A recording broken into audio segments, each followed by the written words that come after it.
Terima kasih atas pengumuman yang sangat baik ini. Tamu-tamu terhormat, hadirin sekalian, para sahabat yang saya cintai, merupakan kehormatan besar bagi saya untuk berbicara di konferensi ini dan berada di Israel. Sebuah bangsa yang sejarah, ketahanan, dan tekadnya menjadi simbol kuat dari ketahanan hidup dan ketekunan dalam sejarah umat manusia.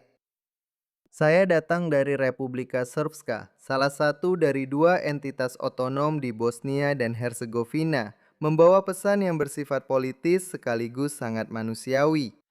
Ini adalah pesan tentang kebebasan, tentang kedaulatan, tentang beratnya memori sejarah, kekuatan identitas, dan tanggung jawab kita untuk membela diri dari kekuatan-kekuatan yang membahayakan perdamaian, stabilitas, bahkan keberadaan kita sendiri. Kita sedang menjalani masa transformasi geopolitik yang sangat mendalam. Asumsi-asumsi yang membentuk tatanan internasional setelah Perang Dingin sedang dipertanyakan. Ancaman keamanan yang dulu dianggap bersifat regional kini telah menjadi global.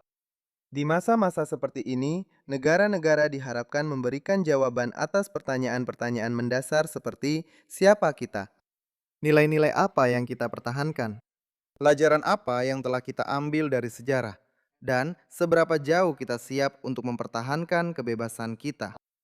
Israel telah menghadapi pertanyaan-pertanyaan ini sejak kelahirannya, dikelilingi oleh permusuhan dan berulang kali ditantang oleh mereka yang tidak hanya mempertanyakan kebijakannya, tetapi juga haknya untuk ada.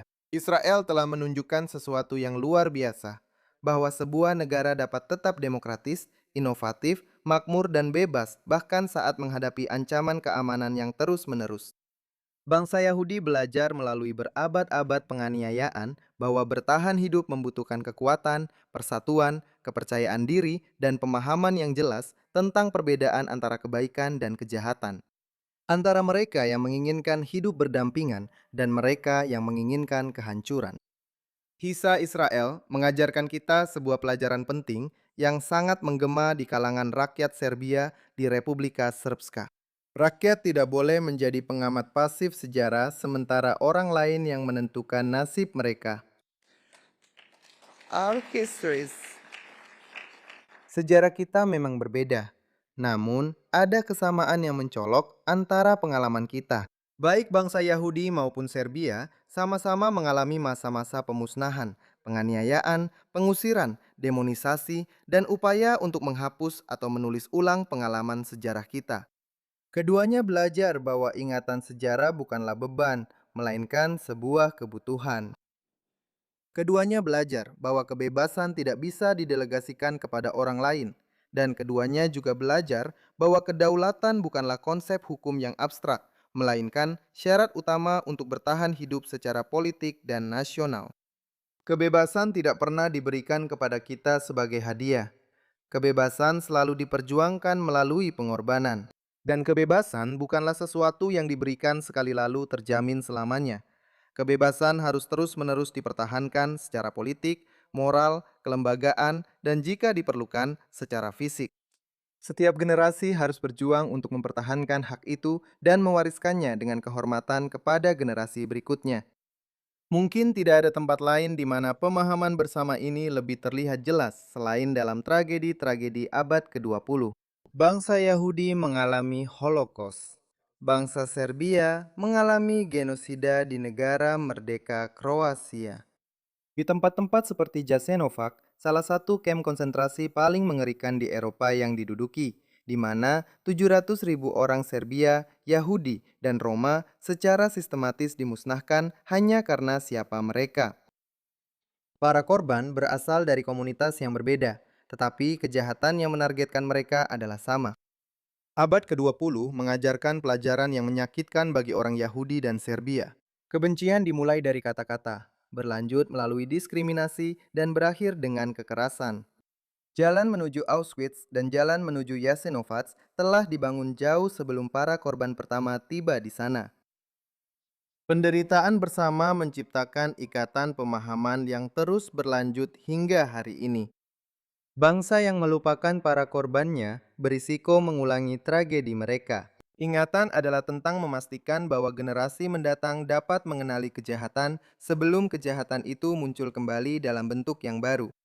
Bagi rakyat Serbia, kenangan tentang Jasenovac bukan hanya pengingat atas apa yang terjadi selama Perang Dunia Kedua. Ini juga merupakan pengingat bahwa selama konflik pada dekade 90-an, ada pihak-pihak yang berusaha melanjutkan apa yang telah dimulai di sana. Mereka berusaha melenyapkan kami secara fisik. Hari ini, beberapa pihak berusaha mencapai tujuan serupa melalui cara politik, dengan melemahkan institusi dan identitas kami, serta dengan menyangkal hak-hak konstitusional kami. Sejarah mengubah metodenya, tetapi tidak selalu niatnya. Setelah serangan mengerikan pada 7 Oktober, adalah wajar untuk mengharapkan kecaman universal dari semua masyarakat demokratis di dunia. Namun, di banyak bagian dunia, termasuk wilayah Bosnia yang mayoritas penduduknya Muslim, kita menyaksikan sesuatu yang sangat mengkhawatirkan. Upaya untuk merelatifkan pembantaian, membenarkan para pelakunya, atau bahkan memutarbalikkan kenyataan dengan menggambarkan para korban sebagai tertuduh. Alih-alih bersolidaritas penuh dengan warga sipil tak bersalah yang dibunuh, diculik, disiksa, dan diteror, banyak yang justru memilih solidaritas ideologis dengan para pelaku. Demonstrasi yang diklaim sebagai bentuk ekspresi pendapat politik seringkali melewati batas menjadi permusuhan terbuka terhadap Israel dan dalam beberapa kasus terhadap orang Yahudi itu sendiri. Republika Srpska telah memilih jalan yang berbeda. Institusi kami, kepemimpinan politik kami, dan rakyat kami memahami kekhawatiran keamanan Israel karena kami mengakui satu prinsip sederhana. Tidak ada bangsa yang bisa bertahan hidup jika mereka diharapkan untuk mentolerir mereka yang ingin menghancurkan mereka. Dan tidak ada negara yang akan bertahan jika mereka harus meminta izin kepada musuh-musuh mereka untuk bisa eksis. Kami sebagai bangsa Serbia tetap berkomitmen kuat untuk menjaga identitas kami dan menjalankan hak-hak yang dijamin oleh Perjanjian Damai Dayton dan konstitusi kami. Selama beberapa dekade, pihak lain cenderung mendefinisikan siapa orang Serbia itu, apa yang diwakili oleh Republika Srpska, dan seperti apa seharusnya posisi kami di Bosnia dan Herzegovina. Kami menolak pendekatan seperti itu. Konstitusi kami yang menentukan posisi kami. Kami tidak akan membiarkan posisi kami ditentukan oleh mereka yang mendemonisasi kami. Adalah hak kami untuk menentukan identitas kami, takdir kami, nilai-nilai kami, dan masa depan kami. Bangsa-bangsa yang memberikan hak kepada orang lain untuk mendefinisikan diri mereka, pada akhirnya akan kehilangan hak untuk memerintah diri mereka sendiri. Prinsip ini sangat penting bagi kami di Bosnia dan Herzegovina. 30 tahun setelah perjanjian damai Dayton mengakhiri perang, Bosnia dan Herzegovina tetap menjadi negara yang masih bergulat dengan persoalan kedaulatan, legitimasi, dan akuntabilitas demokratis. Terlalu sering, audiens internasional hanya mengakui konsekuensi dari krisis politik di Bosnia dan Herzegovina, sambil mengabaikan penyebabnya. Dan ini bukan satu-satunya tempat di dunia di mana hal itu terjadi. Kenyataannya adalah Bosnia dan Herzegovina tetap menjadi satu-satunya negara di Eropa kontemporer di mana seorang pejabat asing yang tidak terpilih secara salah mengklaim memiliki wewenang untuk memberlakukan atau mengubah undang-undang, mencopot perwakilan terpilih dari jabatannya, mengubah pengaturan konstitusional, dan memberikan sanksi kepada partai politik. Sementara warga negara tidak memiliki hak untuk menantang keputusan tersebut di pengadilan. Beberapa pengalaman kami tidak terbayangkan di masyarakat demokratis. Misalnya, aturan pemilihan diubah tepat pada hari pemilihan.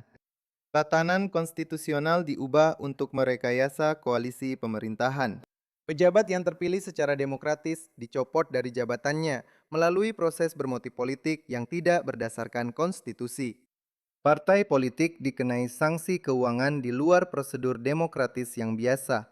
Undang-undang pidana diubah oleh individu tersebut untuk menuntut para pemimpin politik terpilih karena menolak mematuhi keputusan yang diberlakukan oleh pejabat asing tersebut.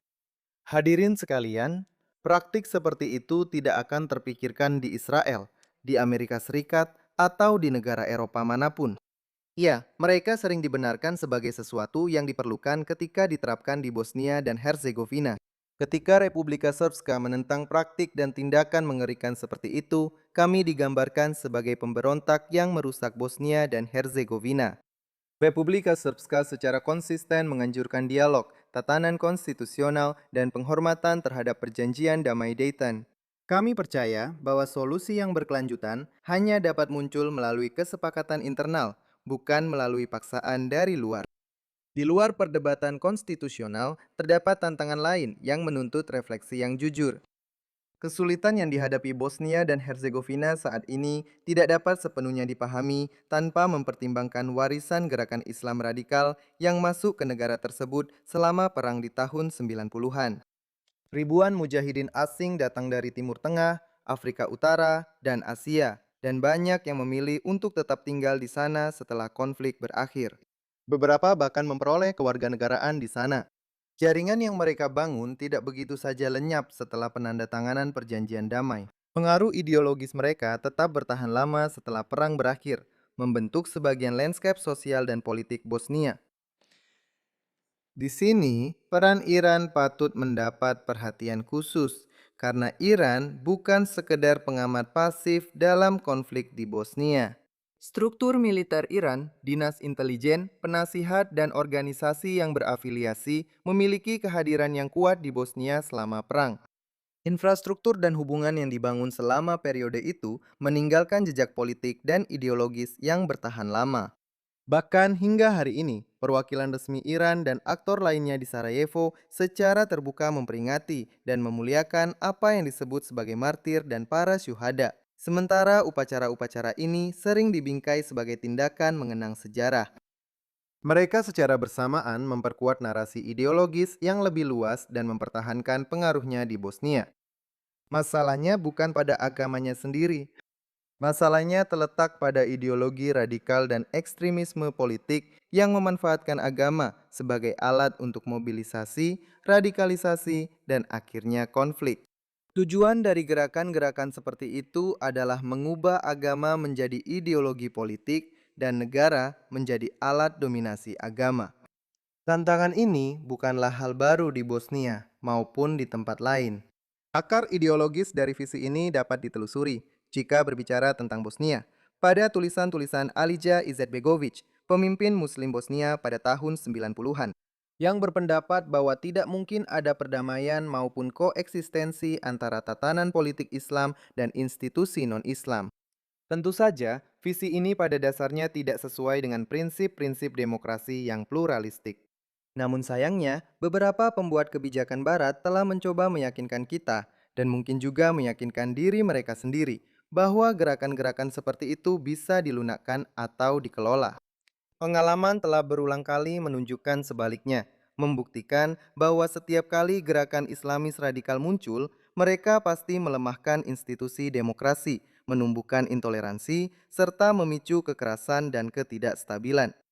Israel memahami kenyataan ini karena mereka menghadapinya setiap hari. Namun, tantangan ini melampaui batas negara manapun. Ini adalah perjuangan antara peradaban dan ekstremisme, antara masyarakat bebas dan ideologi kekerasan. Ini adalah pilihan antara mereka yang menginginkan hidup berdampingan dan mereka yang mengejar dominasi, dan perbedaan antara mereka yang membela kehidupan dan mereka yang memuliakan kematian. Untuk alasan itu, masyarakat demokratis harus bekerja sama lebih erat dari sebelumnya. Mereka harus berbagi intelijen dan memperkuat kemitraan keamanan untuk membongkar jaringan ekstremis. Rakyat Serbia tahu dari pengalaman pahit bahwa mereka yang berusaha melenyapkan kami jarang sekali menghilang sendiri.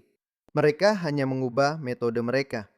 Dalam satu abad, mereka mencoba melenyapkan kami melalui kem-kem dan pembantaian massal. Di abad berikutnya, melalui rekayasa politik, revisionisme sejarah, dan upaya mencabut hak-hak kami yang dijamin oleh konstitusi dan perjanjian internasional. Itulah sebabnya Republika Srpska tetap berkomitmen untuk mempertahankan identitasnya, posisi konstitusionalnya, dan legitimasi demokratisnya.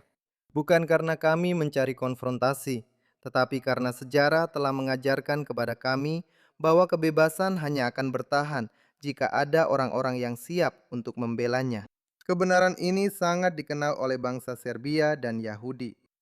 Tanggung jawab kita adalah membentuk masa depan kita sendiri, menjaga nilai-nilai kita, dan bekerja sama untuk membangun dunia yang lebih aman bagi generasi mendatang.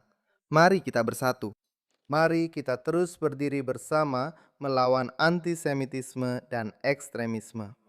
Mari kita berdiri bersama, dan mari kita terus berdiri bersama dalam membela kebebasan. Masa depan adalah milik mereka yang siap untuk membelanya seperti kita. Terima kasih atas perhatian Anda.